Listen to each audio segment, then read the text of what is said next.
News తెలంగాణలో hot topic గా మారిన ఈ కార్ రేస్ కేసు సుప్రీంకోర్టు చెంతకు చేరింది. హైకోర్టు ఇచ్చిన తీర్పును సవాల్ చేస్తూ సుప్రీంలో కేటీఆర్ పిటిషన్ దాఖలు చేశారు. ఏసీబీ తనపై నమోదు చేసిన కేసును కొట్టివేయాలని తెలంగాణ హైకోర్టులో క్వాష్ పిటిషన్ దాఖలు చేయక ఆ పిటిషన్ను హైకోర్టు కొట్టివేసింది. ఫార్ములా ఈ కార్ కేసులో సుప్రీంకోర్టులో తెలంగాణ సర్కార్ కేవియట్ పిటిషన్ దాఖలు చేసింది. తమ వాదనను వినకుండా కేటీఆర్ పిటిషన్ పై ఎలాంటి నిర్ణయం తీసుకోవద్దంటూ కేవియట్ పిటిషన్లో పేర్కొంది. ఈ నేపథ్యంలో కేటీఆర్ వేసిన పిటిషన్ ఇవాళ లిస్ట్ అవుతుందా లేదా అనేది ఉత్కంఠగా మారింది.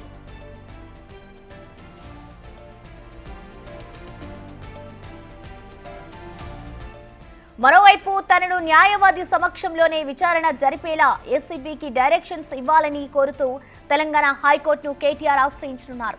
దీనిపై ఇవాళ న్యాయస్థానంలో మాజీ మంత్రి పిటిషన్ వేయనున్నారు.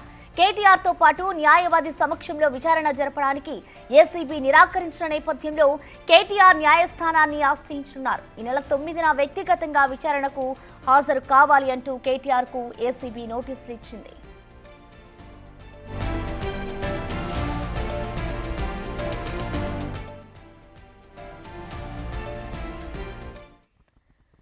దీనిపై మరింత సమాచారాన్ని మా ప్రతినిధి శివ ఢిల్లీ నుంచి అందిస్తారు. Shiva, over to you. Right Prasanna, గత ప్రభుత్వం నిర్వహించిన ఈ కార్ రేస్ వివాదం అనేది సుప్రీంకోర్టుకు చేరింది. మాజీ మంత్రి కేటీఆర్ తెలంగాణ హైకోర్టు ఇచ్చిన తీర్పును సవాలు చేస్తూ సుప్రీంకోర్టును ఆశ్రయించారు. ఏదైతే ఏసీబీ తనపై తప్పుడు కేసులు నమోదు చేసింది, ఈ కేసును కొట్టివేయాలంటూ కూడా క్వాష్ పిటిషన్ దాఖలు చేసిన నేపథ్యంలో తెలంగాణ హైకోర్టు కేటీఆర్ దాఖలు చేసిన క్వాష్ పిటిషన్ ను కొట్టివేసింది. మరోవైపు మొన్నటి వరకు అరెస్ట్ చేయవద్దంటూ ఏదైతే స్టే విధించిందో తెలంగాణ హైకోర్టు ఆ స్టేను కూడా ఎత్తేసింది. అంటే విచారణకు పిలిచి అరెస్ట్ చేసే అవకాశం కూడా ఎక్కువ ఉంటుంది అనే వార్తలు వస్తున్న నేపథ్యంలోనే కేటీఆర్ ఏసీబీ విచారణకు హాజరు కాలేదు. 6వ తేదీన ఏసీబీ విచారణకు హాజరు కావాల్సింది. ఏసీబీ కార్యాలయానికి వెళ్లి మరీ విచారణకు హాజరు కాకుండా తన న్యాయవాదులను అనుమతించాలి, లేని పక్షంలో నేను విచారణకు హాజరు కానంటూ కూడా ఆయన వెనుదిరిగిన పరిస్థితి కనిపించింది. తర్వాత న్యాయవాదులతో వారు లీగల్ ఒపీనియన్ తీసుకున్న తర్వాత సుప్రీంకోర్టులో పిటిషన్ దాఖలు చేశారు. ఇటు కేటీఆర్ తరపు లీగల్ టీం ముందు పిటిషన్ దాఖలు చేయడానికి ముందే తెలంగాణ సర్కార్ తమకున్న సమాచారం మేరకు కేటీఆర్ ఏ విధంగానైనా సుప్రీంకోర్టుకు వెళ్తారనే వార్తలు వచ్చిన నేపథ్యంలో ముందుగానే కేవియట్ పిటిషన్ దాఖలు చేసింది తెలంగాణ సర్కార్. అయితే కేటీఆర్ ఏదైతే తెలంగాణ హైకోర్టు ఇచ్చిన తీర్పును సవాలు చేస్తూ సుప్రీంకోర్టును ఆశ్రయించారు. అంటే ఏసీబీ తనపై నమోదు చేసిన కేసును కొట్టివేయాలనేది హైకోర్టును ఆశ్రయించిన నేపథ్యంలో అక్కడ పిటిషన్ కొట్టేసింది. అదే పిటిషన్ మళ్ళీ ఇక్కడ దాఖలు చేశారు. ఏసీబీ తనపై ఎటువంటి ఆధారం లేకుండా కేసు నమోదు చేసింది కాబట్టి ఆ కేసును కొట్టేయాలనేది మళ్ళీ సుప్రీంకోర్టులో కూడా పిటిషన్ దాఖలు చేశారు. ఒకవేళ కేటీఆర్ దాఖలు చేసిన పిటిషన్ విచారణ జరపాలంటే తమ వాదనలు కూడా పరిగణనలోకి తీసుకోవాలి. తమ నిర్ణయం తమ వాదనలు పరిగణనలోకి తీసుకోకుండా ఎటువంటి నిర్ణయం తీసుకోవద్దంటూ కూడా సుప్రీంకోర్టులో తెలంగాణ సర్కార్ పిటిషన్ దాఖలు చేసింది. దానికి అనుగుణంగానే నిన్న కేటీఆర్ లీగల్ టీం ఆన్లైన్ లోనే పిటిషన్ దాఖలు చేశారు. వారికన్నా ముందే తెలంగాణ సర్కార్ కూడా కేవియట్ పిటిషన్ దాఖలు చేసింది. అంటే ప్రతివాది వాదనలు వినే ముందు ఒక వ్యక్తి పిటిషన్ దాఖలు చేసిన తర్వాత మరొక వ్యక్తి వాదనలు కూడా వినాలి అనేది ప్రధానంగా తెలంగాణ సర్కార్ దాఖలు చేసిన పిటిషన్ కేవియట్ పిటిషన్ బట్టి మనకు అర్థమవుతుంది. అంటే ఇప్పుడు ఒకవేళ ఏసీబీ నాపై అనవసరమైన ఆరోపణలు చేస్తే అనవసరమైన కేసు నమోదు చేసింది కాబట్టి నా పిటిషన్ ను కొట్టేయాలి, నాపై ఎటువంటి కేసులు లేకుండా చేయాలనేది సుప్రీంకోర్టును ఆశ్రయించారు కేటీఆర్.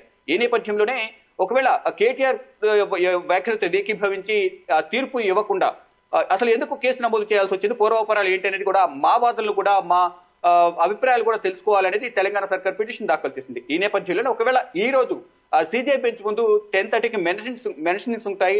ప్రధాన న్యాయమూర్తి జస్టిస్ సంజీవ్ ఖన్నా ధర్మాసనం ముందు ఈ రోజు మెన్షనింగ్స్ అనేవి ఉంటాయి.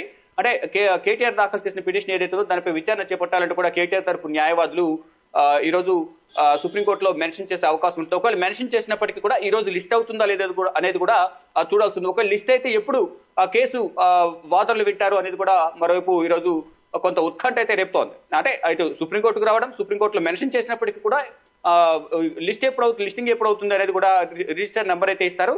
అది ఈ రోజు ఉంటుందా లేదా రేపు ఉంటుందా ఎల్లుండి ఉంటుందా అనేది కూడా చూడాల్సి ఉంది. అంటే శుక్రవారం లోపు విచారణ జరగాల్సి ఉంటుంది. లేదా లేని పక్షంలో 2 రోజులు శనివారం ఆదివారం సెలవు ఉంటుంది, మళ్ళీ తర్వాత సంక్రాంతికి 1 రోజు సెలవు ఉంటుంది. మరోవైపు ఈ రోజు మళ్ళా ఏసీబీ విచారణకు సంబంధించి తనతో పాటు లాయర్లను పంపించాలి, లాయర్లను కూడా అనుమతించాలంటే కూడా తెలంగాణ హైకోర్టును కేటీఆర్ ఆశ్రయించబోతున్నారు. తెలంగాణ హైకోర్టులో పిటిషన్ దాఖలు చేయబోతున్నారు. ఒకవేళ తెలంగాణ హైకోర్టులో కూడా పిటిషన్ దాఖలు చేసిన తర్వాత తెలంగాణ హైకోర్టు ఎటువంటి నిర్ణయాన్ని వెల్లడిస్తోంది అనేది కూడా చూడాల్సి ఉంది. ఒకవేళ లాయర్లు అనుమతిస్తే ఏసీబీ విచారణకు రేపు కూడా అంటే 6వ తేదీ విచారణకు హాజరు కాని నేపథ్యంలో మరొకసారి ఇటు ఏసీబీ మరొకసారి నోటీసులు జారీ చేసింది. రేపు విచారణకు హాజరు 9వ తేదీన విచారణకు కేటీఆర్ హాజరు కావాల్సి ఉంటుంది. మరోవైపు ఈడీ విచారణ కూడా హాజరు కావాల్సి ఉంటుంది. వ్యక్తిగతంగా విచారణకు హాజరవుతారని కేటీఆర్ చెప్తున్నప్పటికీ కూడా ఒక్కరినే మాత్రం నేను విచారణకు వెళ్ళను, తనతో పాటు తన లీగల్ టీం ను కూడా పంపించాలని ప్రధానంగా కేటీఆర్ కోరుతున్నారు. దానిలో భాగంగా ఏసీబీ విచారణకు లీగల్ టీం ను అనుమతించకపోవడంతోనే విచారణకు హాజరు కాలేదు. ఇప్పుడు కూడా లీగల్ టీం ను అనుమతించాలనేది తెలంగాణ హైకోర్టును ఆశ్రయించబోతున్నారు. ఇంకా పిటిషన్ దాఖలు చేయలేదు. పిటిషన్ దాఖలు చేస్తారు. పిటిషన్ దాఖలు చేసిన తర్వాత దానిపై వాదనలు ప్రతివాదులు ఉన్న తర్వాత తెలంగాణ హైకోర్టు ఎటువంటి తీర్పు ఇస్తుంది అనేది కూడా వేచి చూడాల్సి ఉంది. ఏసీబీ విచారణకు హాజరు కావడానికి కానీ, ఈడీ విచారణకు హాజరు కావడానికి కానీ లాయర్లను అనుమతిస్తారా లేదనేది తెలంగాణ హైకోర్టు పరిధిలో ఉంది. మరోవైపు పిటిషన్ కొట్టివేయాలంటే కూడా సుప్రీంకోర్టును ఆశ్రయించిన నేపథ్యంలో నిన్న పిటిషన్ దాఖలు చేశారు, ఆన్లైన్ ఫైల్ చేశారు. ఈ రోజు సిబిఐ బెంచ్ ముందు మెన్షన్ చేస్తారు. మెన్షన్ చేసిన తర్వాత సుప్రీం ధర్మాసనం ఈ కేసును ఎప్పుడు లిస్ట్ చేస్తుంది, ఎప్పుడు వాదనలు వింటుంది అనేది కూడా చూడాల్సి ఉంది. ప్రసన్న. Thank you Shiva.